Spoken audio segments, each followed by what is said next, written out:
There's a big shift happening that doesn't get talked about much, but you can see it all over social media. More adult kids are cutting off their parents and sharing every detail online, often with a lot of support from others.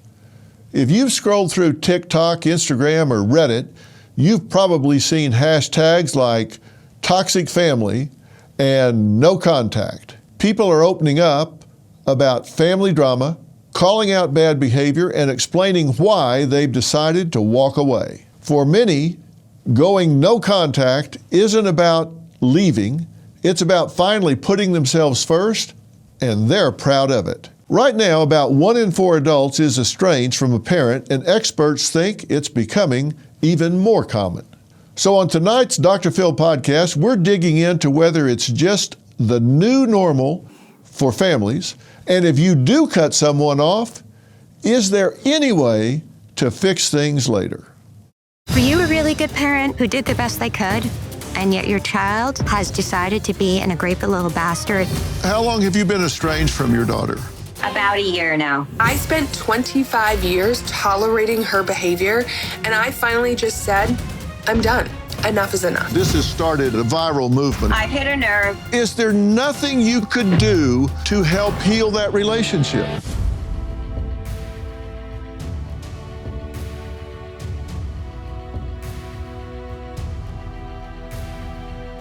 There's something happening in society right now that nobody really talks about, but it's everywhere. More and more, we're seeing adult children not just walking away from their parents, but putting it all out there for the world to see. And people online are cheering them on. You've probably seen it. TikTok, Instagram, Reddit, they're all buzzing with hashtags like toxic family and no contact. Many people are sharing stories about their families, calling out toxic or abusive behavior, and talking about cutting ties. For a lot of folks, going no contact isn't just about walking away, it's something they actually feel proud about. This idea that going no contact is like this new millennial thing is just always so funny to me. But I think that these parents forget, like, you raised us to have beliefs of putting ourselves first, of taking care of ourselves, of not letting people use and harm us. And yet when we do that and you're the one who receives the consequences of that, suddenly not okay. They're also ready to jump on the bandwagon of the child and shame parents who don't deserve it. That's so incredibly wrong. There's a reason why a lot of people are going no contact with abusive parents. She blames her children for everything.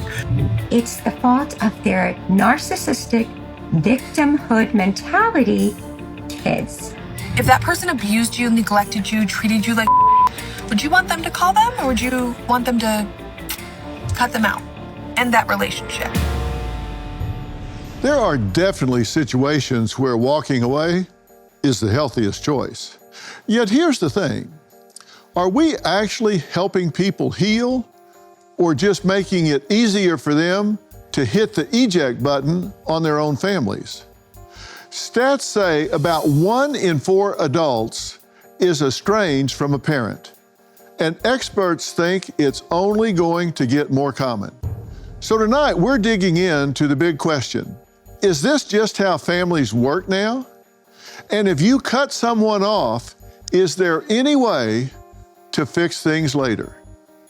My first guest, Laura, is a mother who says she was totally blindsided when her daughter cut her off. Then Laura went viral on TikTok as the Doormat Mom after sharing her story. What started as a personal heartbreak turned into a national debate. She wants to speak up for all the parents left wondering, what happened? Are you a doormat mom? Did you do everything in your power to raise incredible adult kids, only to be accused of doing nothing of the sort? You didn't do good enough? They mistreat you? You're possibly estranged? You are not alone. There are thousands of parents in the same boat. You don't have to be alone and suffer in silence because you ended up to be a doormat mom or a dad.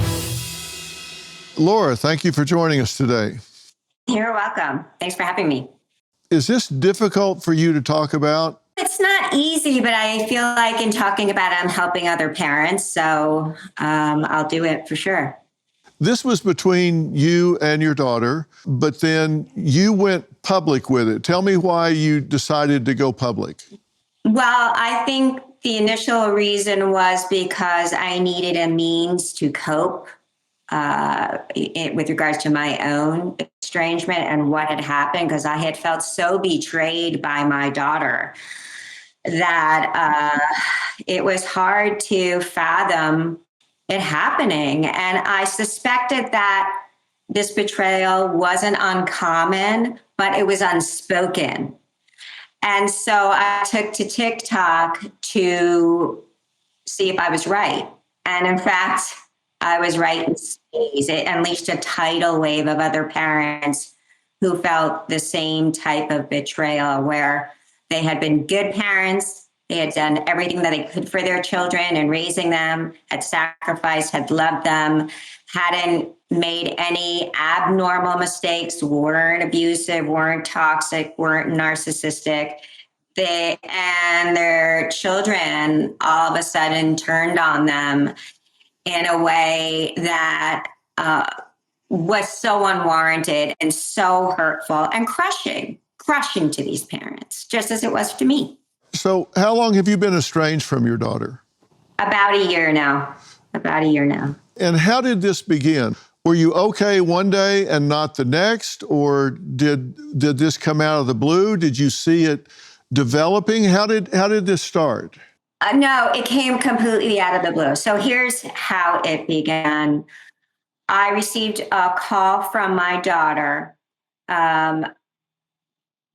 where she told me that I was not allowed to attend her wedding in Australia.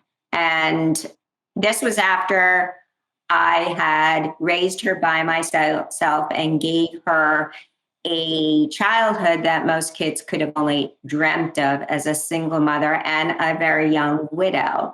I had given the happy couple mine and my late husband's blessing, even though I was concerned about their marriage because they hadn't known each other for too long, had engaged in many wedding dress fittings with my daughter, had agreed to help coordinate the honeymoon, and even had agreed to hold a second celebration in the US for people who couldn't attend the wedding.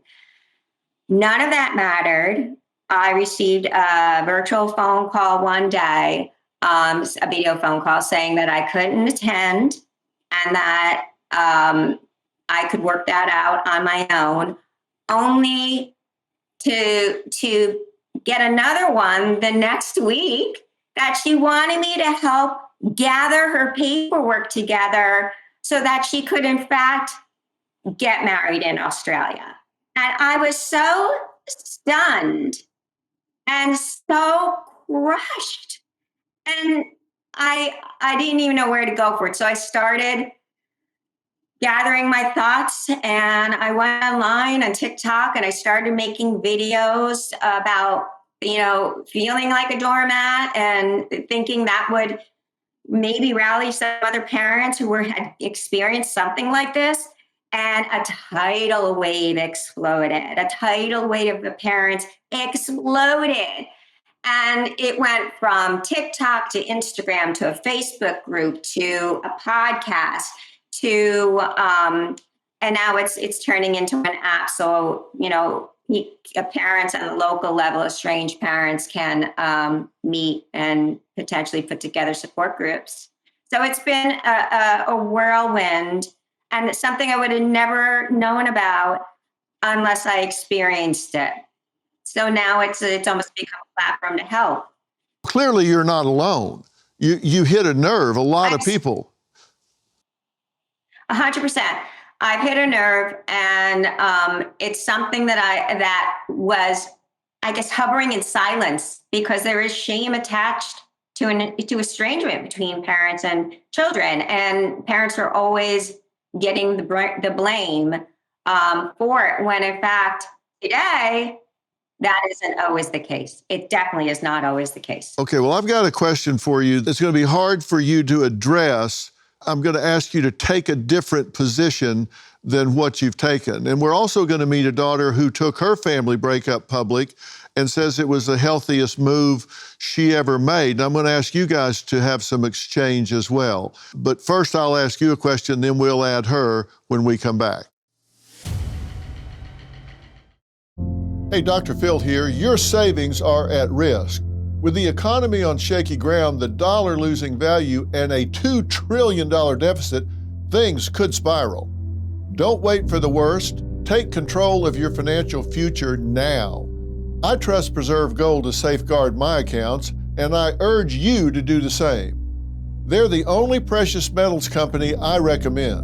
What are you going to do to protect what's yours? Claim your special offer and learn how to reinforce your financial future. Visit drphilgold.com to get your free precious metals guide from Preserve Gold. With gold prices recently breaking records and analysts predicting this trend to continue through 2025, you cannot afford to wait. As a bonus, you can get up to $15,000 with a qualified purchase from Preserve Gold. So don't wait. Visit drphilgold.com today. Have you checked your home title recently? Many homeowners never have, leaving themselves vulnerable. Scammers can steal your home title, forge your signature, and target your equity. Protect yourself from fraud before it's too late. Secure your title and your financial future today. You won't even know it's happened until it's too late. Ensure you're not a victim. Use promo code PHIL at HometitleLock.com to make sure your title is still in your name. You'll also get a free title history report, plus a free 14-day trial of their $1 million triple lock protection. That's 24/7 monitoring of your title, urgent alerts to any change, and if fraud should happen, they'll spend up to $1 million to fix it. Go to HometitleLock.com now. Use promo code PHIL. That's HometitleLock.com, promo code PHIL. Today officially marks 7 years being no contact with my mom. I went no contact 5 days after having my son, and it was probably the best and hardest decision I ever had to make in my life. I can have empathy for her struggles and, her upbringing, but that doesn't excuse the way she treated me or did not treat me. I spent 25 years tolerating her behavior, and I finally just said, I'm done. Enough is enough. Well, that was Kristen opening up on social media about cutting ties with her mother 7 years ago. As a licensed therapist, she says it's not about punishing anyone, it's really about protecting yourself. And I'm going to get to Kristen in 1 second, and I want her to listen to the question I have for Laura and Laura's answer, because I want these two to interact. And Laura, the question I have for you is, make your daughter's argument. If you have to stand in her shoes and make sense of her position as though you were arguing it to a jury, what would be the most logical reason you think she would cut you out of her life? What would be, and you don't set up a paper tiger and tear it down, what would be the most logical reason you could come up with for her cutting you out of her life? I honestly could not give you a logical reason, because she's not only cut me out, but she's cut her entire family out. Okay, but that's not answering the question. If you're going to answer the question, if you had to make an argument, what would the argument be? She just wanted an entirely new beginning without me in her life. And why? I couldn't answer that, Dr. Phil. I don't know. If that's your answer, that's your answer. Now, Kristen, you have an answer for why you cut your mother out of your life. You said you lived with this for 25 years, and you say that your mother disappeared on you in the first grade, the third grade. She was gone for a year. She didn't do things that mothers do when they grow up, and enough's enough and too much is too much. And it just got to a point that you're better off without than with your mother in your life, right? Yeah, exactly. And did you decide that there's no patching this up? There's no reason that the cost is too high, that she's not reliable? What was your decision? Yeah, my decision, came after having my son and really realizing like I wouldn't do the things that she did to my child, and really coming to that decision that I couldn't have her in my life. And I get that question a lot of like, could our relationship be patched up? And the answer is I really don't know, because I've never gotten to that point where we have been in a place where that could happen. I've been no contact now for 7 years, and we have not exchanged any interaction in that time. I don't know what I would do if my mom would show up or call me at this point. There are things that would have to happen, boundaries that would have to be addressed, expectations, accountability for the things that she put me through throughout our entire life. And the ability to sit in that and have a discussion would just be the starting point for that for us. Like, that's the starting line. And do you think she would have an inability to own that, acknowledge that, or perform at a different level? Yeah, I do think she does struggle, and that's a place that I've held empathy for her entire life and my entire life. I understand that my mom, she's a human. She was not a perfect parent, and I didn't expect her to be a perfect parent.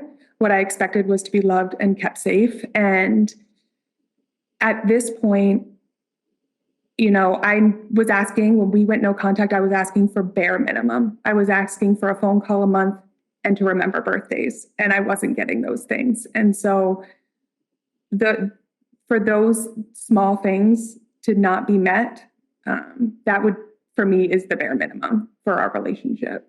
And you heard me asking Laura, and this is not your mom, and there is no evidence, no history whatsoever that Laura has mimicked your mother's history in any way whatsoever. She didn't disappear. There's evidence that she had a communicative home. She raised children as a single mother, having lost her husband. And no one challenges that whatsoever. But when I ask her, what argument do you think your daughter would offer?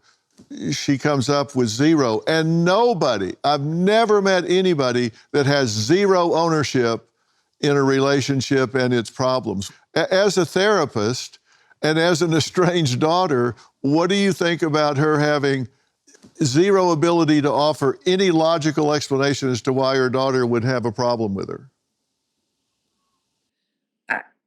I don't know their situation. I don't know their relationship in depth, as you said. I think that a lot of times as children who've gone no contact, these are things that we have stated, but sometimes don't align with our parents' view of what might be toxic or abusive or things like that. When I came to my mother about those things, she didn't view them as toxic, even though the rest of the world and textbooks would view them as toxic. And so I think sometimes our viewpoints really impact how we view our own behaviors. Do you think that estrangement is on the upswing? Do you think this is a trend among millennials and Gen Z that we weren't seeing in generations past? Or do you think these generations are just finding the voice? I think it's a combination. I would say it was a trend, but not in the trend like skinny jeans are. It is a trend because it is happening more. And I think that is because social media is allowing access to these conversations and this ability to say, oh, this is something that's okay to do when I am harmed.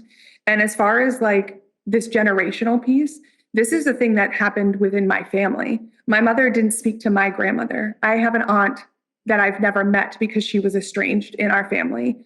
And so this isn't just millennials and Gen Zs that are happening. It's just we're the ones who are on social media more often talking about it. But there's a generational legacy in your family. And that was not the case with you, Laura. This wasn't a generational thing in your family. No, and let me point out one thing. It wasn't that my daughter went estranged from me. I chose to take the step back, and she came forward and wanted something more from me to give. And when I set that boundary, that's when she went full no contact.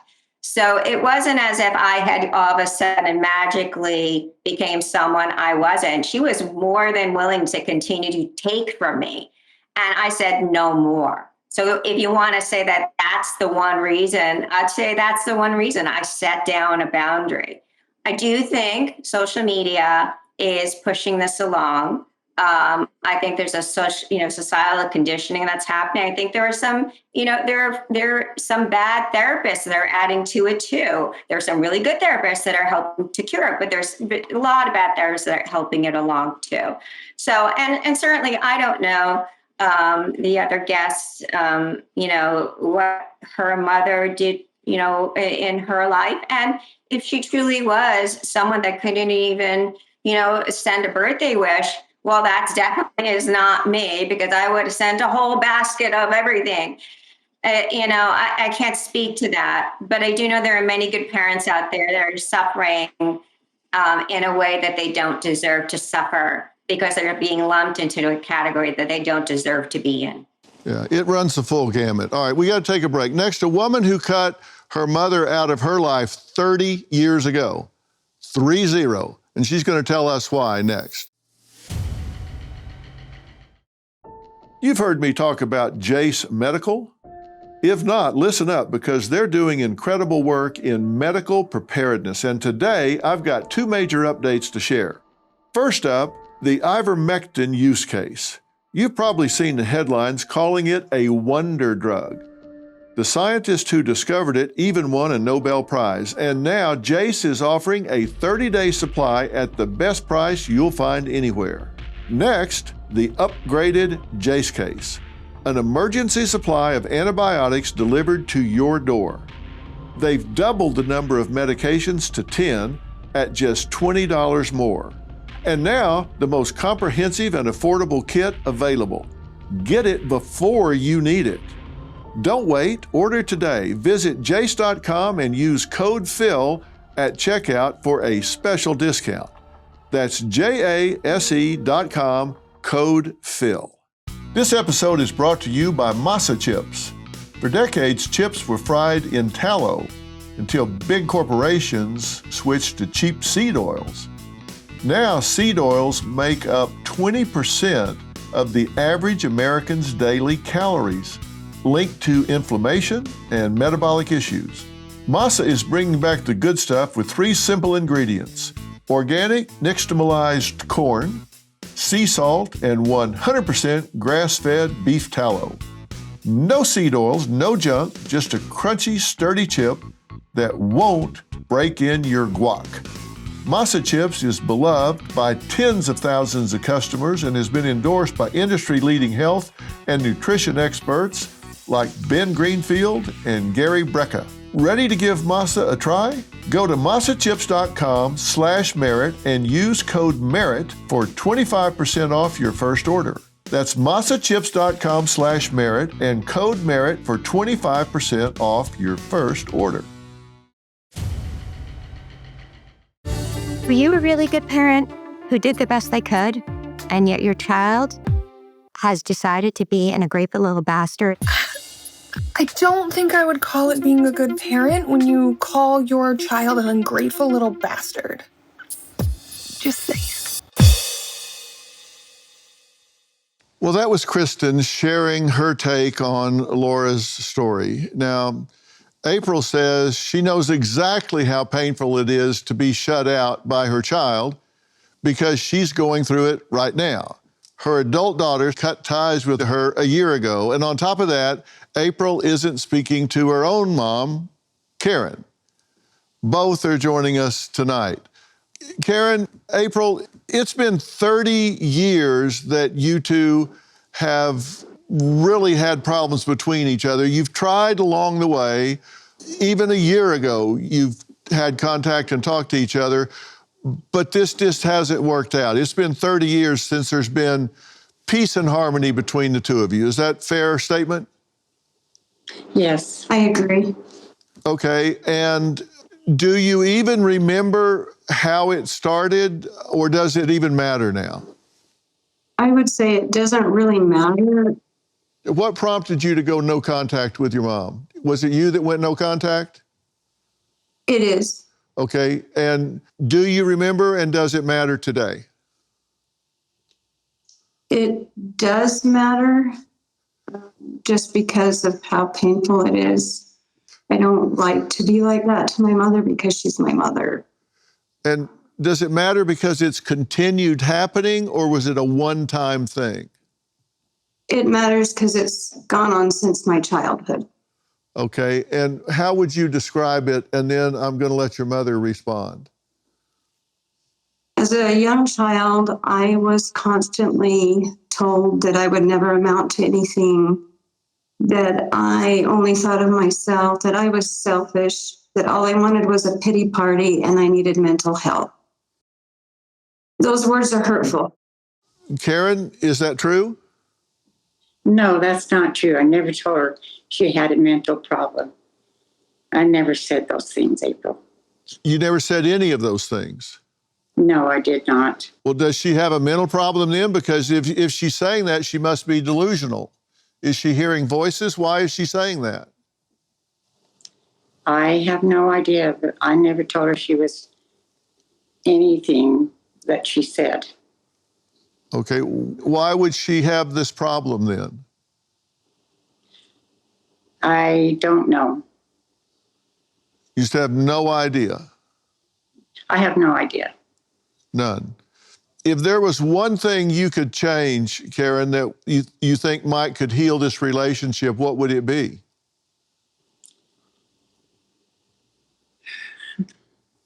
That we could all try to get along together. If you were going to ask her to forgive you for something, what would it be? If she would forgive me for, I love her. I really do. If you were going to ask her to forgive you for something, what would it be? I have no idea. You have no way to express any transgression across 30 years that you would say, look, I shouldn't have been this way, shouldn't have done this. Not one thing you can think of that you would ask for forgiveness of. Well, I shouldn't have done the things that I did, but I don't even remember what I did to her, but I hope and pray that she would forgive me. Did you have physical fights with your daughter? No, she had physical fights with me. You know, one of the big things that is really important in relationships and relationship management is for the people in the relationship to have insight to what they contribute. When you're in a relationship, you either contribute to it or you contaminate it. And if you have zero insight to how you may have contaminated a relationship, it's really hard to affect change. And when you say, I can't think of a single thing, how about you, April? Is there anything you can think of that you would ask forgiveness for or that you would change in your relationship that might start a healing process? I would ask for her to stop calling me the names. It took away from my self-worth as a child. I was one of those shy, quiet girls that sat in the back and was in a shell. I felt alone. I didn't have a mother who really, truly loved me. She says she loves me, but she was never there to support me. She never interacted with me. She would always cut me down, tell me that I needed to get a better job, that I was worthless, that why can't I be like my siblings? She had more friends than I did, etc. Okay, that wasn't exactly the question I had in mind, but when we come back, I'm going to ask the two of you a very challenging question, and I'm going to ask it to all four that I've talked to so far, and see if anybody has an answer and can put a verb in the sentence of their answer. And I'm going to ask that question right after the break.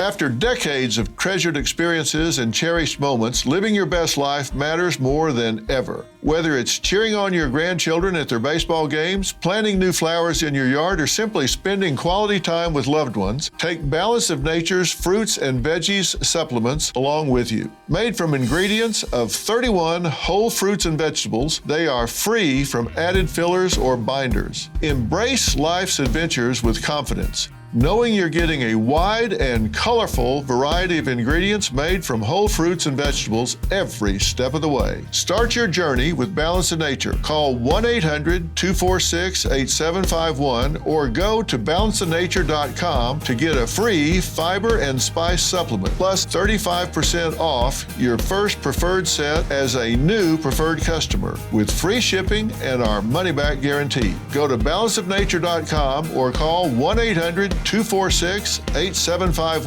and get this special offer by using discount code Dr. Phil. That's DRPHIL. Doormat mom, that lady gave me the serious ick.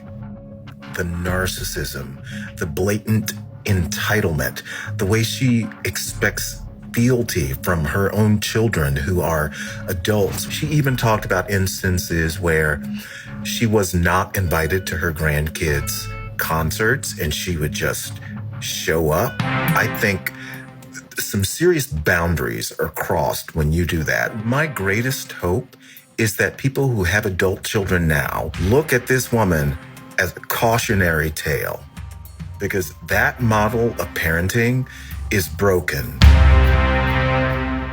Well, that was somebody named Manny weighing in on social media regarding Laura's story, and it's clear Laura struck a nerve. That's one of the problems of being on social media.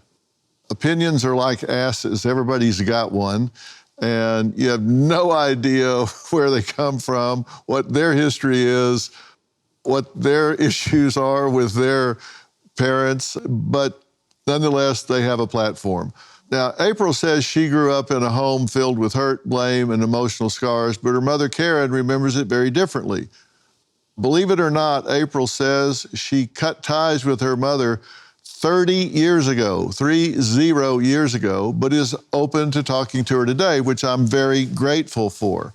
You know, I was just asking April and Karen if either one of them could think of something that they would ask for forgiveness for. And the fact of the matter is, I'm going to be real honest. I've been doing this for over 45 years. Kristen, I don't know your mother. I haven't met her. Don't know anything about her, but I know a fair amount about you. We've asked you a million questions. You were very forthcoming. And I'm talking to you now, and I'm a pretty good judge of people. I have to say there are some people, frankly, are better off without their parents in their lives. We've done reunions of people that are living on the street or living in the underground in Las Vegas, down in the sewers, and we've tried to get them back with their parents. And the first thing we did was locate the people living down under Las Vegas in the sewers, and then we would go find their family. And there were circumstances where we said, you know what? You're better off living under the sewer than you are going back to this family, because there was incest and abuse and horrid situations, and we just stopped. We didn't do the reunion at all. We thought, whatever you're doing is better off than taking you back to this horrid family situation. So we offered them other resources. I mean, I don't think that every family should be reconciled, and some parents just don't have it to give. So I don't think every situation can be saved. I don't think every marriage can be saved. I don't think every family can be saved. But I think when you're dealing with the vast majority of people and they're willing to lean in and take a hard look at themselves, the only person you control is you, then you have to start there. You have to be willing to say, I have to deal with myself first, and then I can be at peace that I've done everything I can do, and then I can rest easy that my door is open. My heart is open. My door is open. I've taken my own inventory.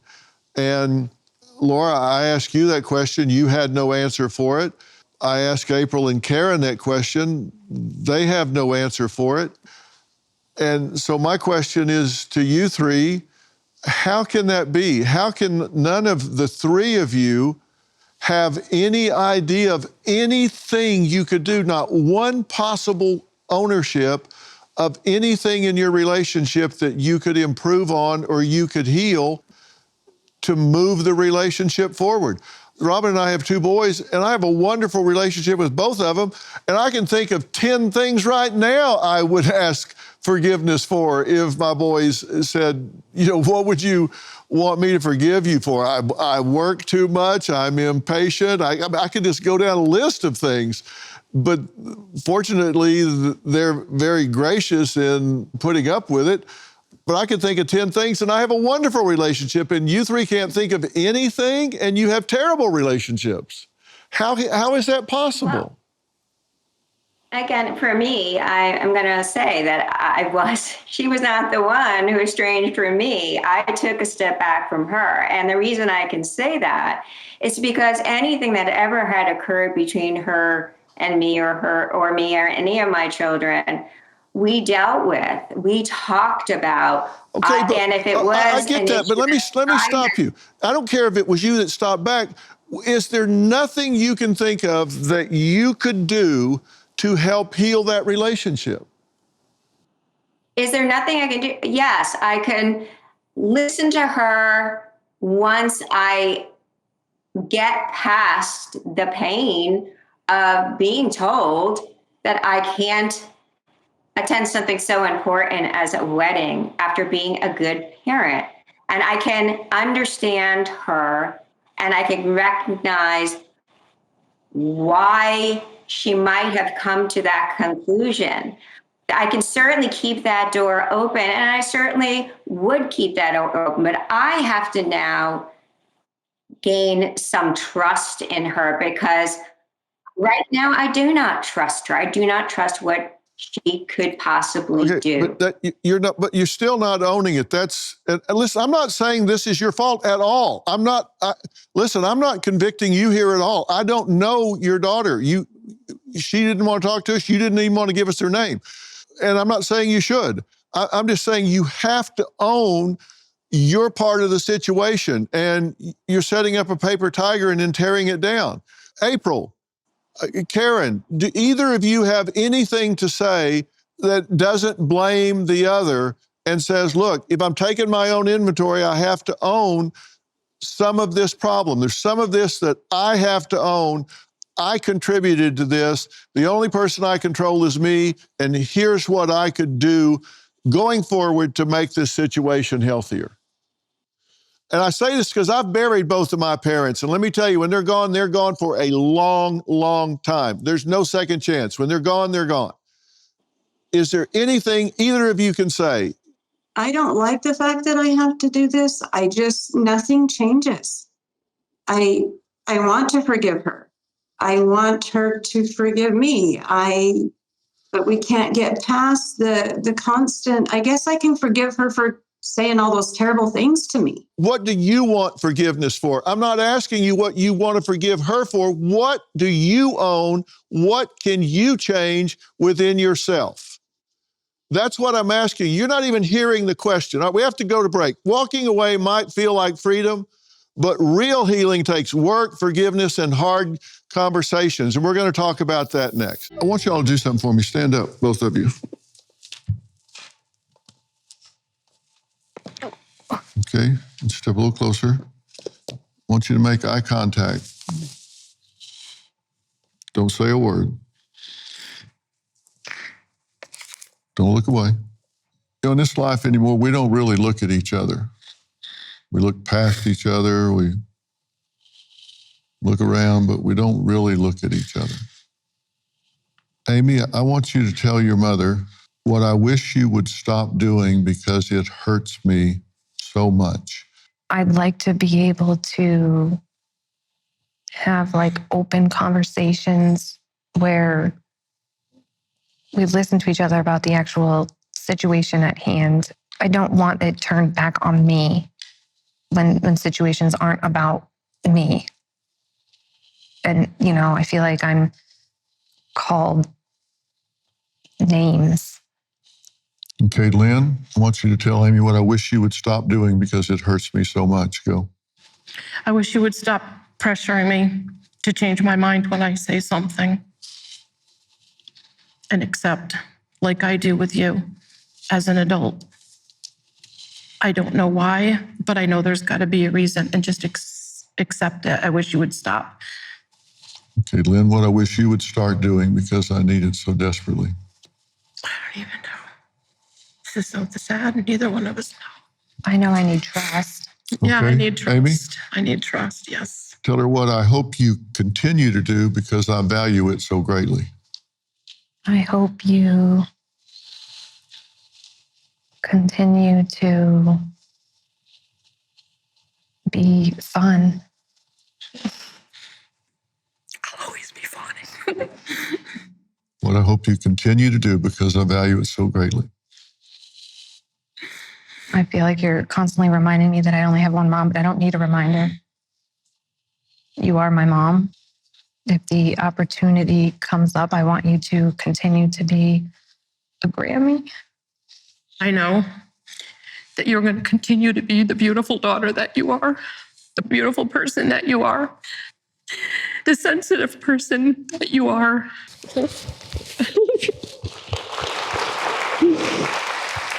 A YouGov poll found that nearly 30% of Americans are now estranged from an immediate family member. However, there is good news. Studies show 81% of adult children eventually repair their relationships with their parents. Kristen, help me out here. I'm deputizing you. Put your therapist hat on. Am I nuts here, or am I going down the right path here of saying that these people have to have some ownership in their relationship to ever get on the healing highway? Put your therapist hat on. If you were in this chair where I am right now, would you have to get people to have some ownership? Yeah, I mean, in order for us to heal, we have to take some form of ownership of our actions in those relationships, because relationships are a two-way street, right? My relationship with my mother is a two-way street. When I went no contact, I took some accountability for my actions as an adult because I did play into a toxic relationship with my mother. And we have to have some form of accountability and some form of awareness that what we were doing wasn't working. Whether or not we see it as wrong or right, it wasn't working. And it's never a one-way street. And in your case, the risk-reward ratio just simply may not be worth it. You're probably safer psychologically, emotionally, familially without her in it. The risk-reward ratio is probably not good for you. And it may not be for these other three either, but you guys, Karen, April, Laura, you won't know that until you take a hard look at yourself and say, have I done absolutely everything I can do to prepare this for health going forward?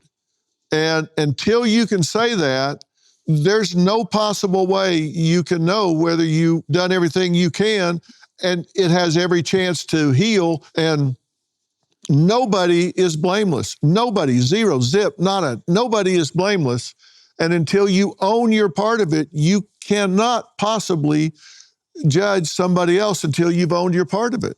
But who's saying that we haven't, especially I'm going to talk to for myself, who says we haven't owned our part of it? And who says that hasn't been enough? Like, who says that? I'm asking you to give me an example. And when you tell me nothing, then all I can go is on what you're telling me. That's who says it is me, because I'm asking you and you're not telling me anything that suggests that. No, I'm not saying anything. That's why I say that. No, not specifically, because I'm not pulling up specifics, but I've already said that when there were issues, we dealt with them. I believed we dealt with them. I would soon later find out that a lot of what I believed wasn't true. So I had to then take a step back and say, well, what type of relationship actually did I have then? Because I was under the impression that we had one relationship, and then I'm finding out we had a completely different relationship where there wasn't a genuinity or on her part. And so what am I supposed to do with that? I can't guess at whether or not I'm being told the truth.